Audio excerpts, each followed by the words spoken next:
Si siguen invirtiendo dinero y si hay tantos trending topics es porque sí funciona. Los hashtags, los trending topics son sincronizaciones del pensamiento colectivo. En las últimas horas se han seguido difundiendo incontables noticias falsas o fake news. La señora Lucina Rojas López denunció que desde hace más de 3 años, en el marco de una total negligencia en el Hospital Central, practicantes de ortopedia le quitaron el líquido de su rodilla izquierda y desde entonces no puede caminar. ¡Los están matando! ¡Los están matando!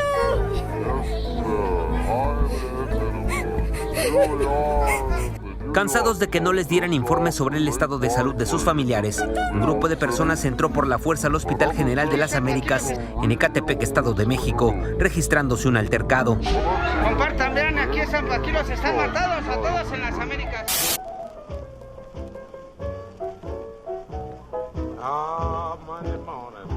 Todos estamos familiarizados con el fenómeno de las noticias falsas y sus efectos.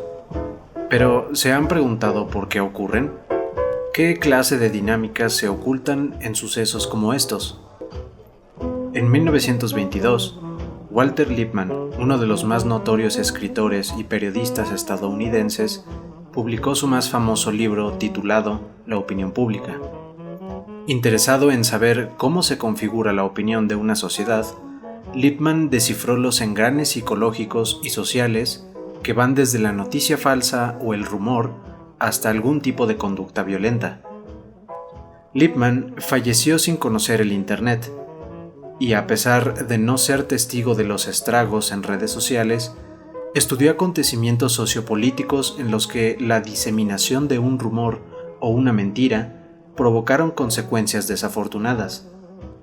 No solo fue periodista, sino un hábil escritor de discursos políticos, por lo que desde joven comprendió perfectamente el poder de las palabras. En la opinión pública, Lippmann acuñó 2 conceptos clave para explicar los fenómenos y dinámicas que juegan un papel decisivo en la materialización de sucesos como estos. Estos conceptos clave son el pseudoentorno y los estereotipos. Según Lippmann, el pseudoentorno es el conjunto de ficciones que cualquier sujeto tiene sobre su entorno. Es una consecuencia inevitable del hecho de que nadie conoce el mundo completa ni absolutamente. La mayoría de nuestras creencias dependen de lo que nuestros padres nos enseñaron, lo que aprendemos en la escuela, la televisión y las redes sociales. Lo que no conocemos y lo que no hemos experimentado, nuestra imaginación lo completa con ficciones que solemos tomar por verdaderas.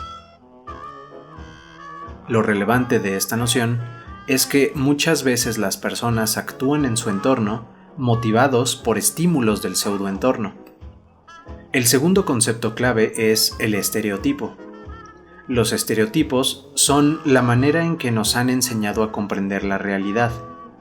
Precisamente porque es imposible e impráctico conocer detalladamente todo aquello que nos rodea, nuestra mente forma nociones generales y de poca resolución de todo aquello que configura nuestra realidad. Esto nos permite comunicarnos con eficacia, pero el contexto es fundamental.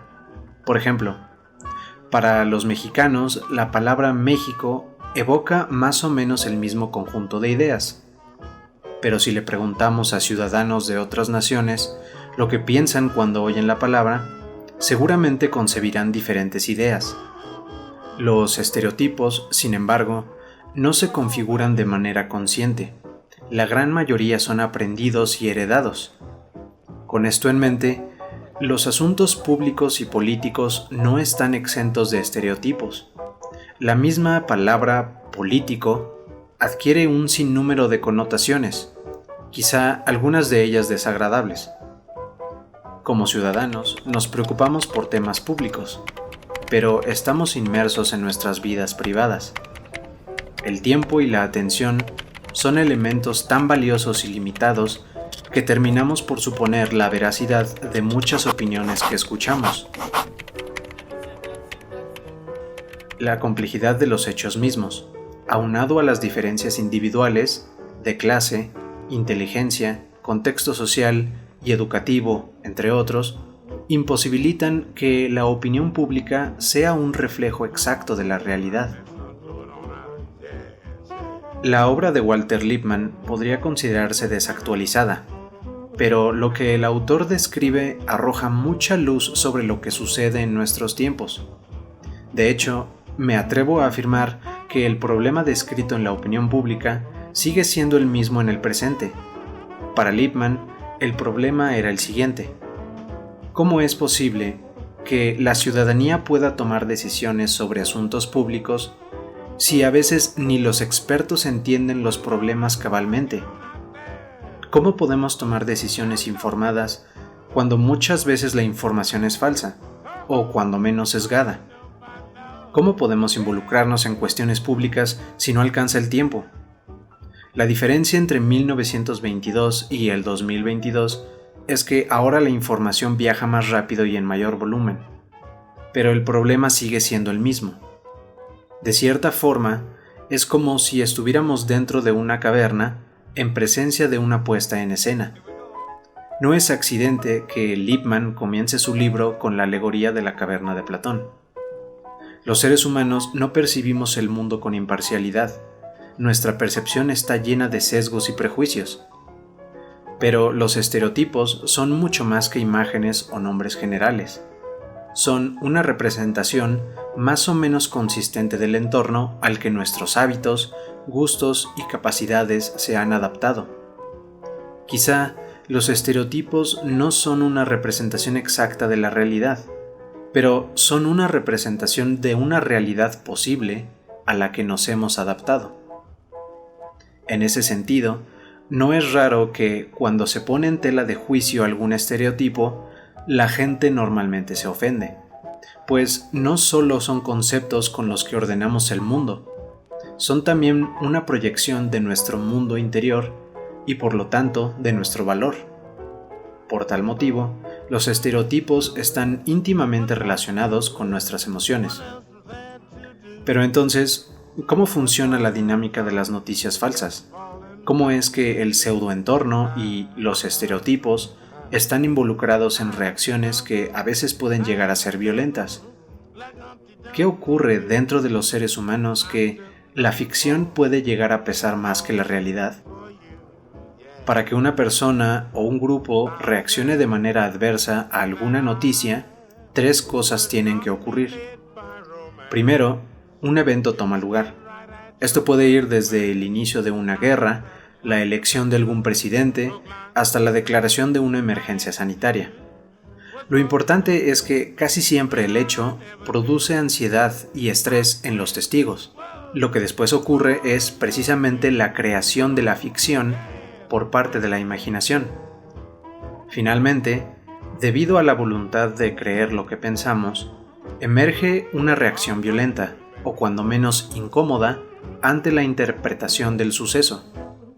Existe una relación triangular entre el entorno donde ocurre el hecho, la representación en la mente del público y la reacción de esa representación. Lo interesante es que la reacción ocurre dentro del entorno. Con esto en mente podríamos explicar muchas consecuencias sociales que las noticias falsas han propiciado. El caso de la familia en Ecatepec es interesante porque podríamos identificar al menos 3 hechos indeseables que contribuyeron a una reacción violenta. En primer lugar, la pandemia ya era un hecho que desencadenó sufrimiento colectivo. El segundo hecho desafortunado es la muerte de un ser querido. Por sí misma, una muerte siempre va a producir tensión y dolor. En tercer y último lugar, está el descubrimiento de bolsas de cadáveres en el hospital. Si le añadimos a esto una posible negligencia médica del personal y teorías que vinculan la pandemia con una conspiración, tenemos entonces una ficción creíble. Es hasta cierto punto comprensible que una familia con altos niveles de estrés comience a fabricar ficciones y que actúen conforme a ello. ¿Qué decir entonces de toda una sociedad? Entonces, ¿qué papel jugaron los estereotipos en este caso? Si, como mencionan algunos reportes, la familia no creía en la existencia del COVID, es de esperar que cualquier conducta sospechosa del personal médico podría interpretarse bajo estereotipos que vinculan al virus con una conspiración. En este caso, lo que ocurrió fue un refuerzo de estereotipos. En su época, Lippmann notó que los medios de comunicación abusaban de la dinámica del refuerzo de estereotipos para garantizar la atención de sus consumidores. Más que informar a la población sobre los hechos del mundo, los medios refuerzan los estereotipos sobre el mundo, es decir, refuerzan el pseudoentorno o las ficciones que la gente cree. Si la población X cree en Z, entonces démosle más razones para que sigan creyendo en Z.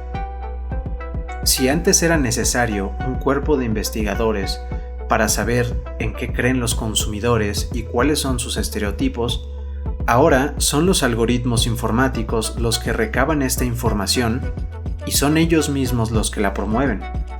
Lo cierto es que constantemente nos alimentamos de contenido que favorece y refuerza nuestras creencias, aun si se trata de ficciones evidentemente falsas.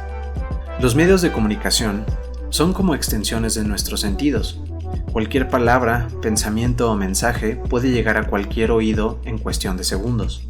En un mundo hiperconectado como el nuestro, donde el progreso tecnológico nos distrae de los riesgos, es necesario admitir que no somos inmunes a lo que consumimos. No solo somos lo que comemos, sino también lo que vemos y lo que publicamos. Generalmente no ponemos en tela de juicio los estereotipos que heredamos. La gran mayoría de nuestras creencias pasan sin ser examinadas. Para dar los primeros pasos en la dirección correcta, debemos antes detenernos y reflexionar sobre lo que nos han contado. Analicemos diversas fuentes de información. Solo así podremos liberarnos de prejuicios y comenzaremos a descubrir el mundo con cierto grado de imparcialidad.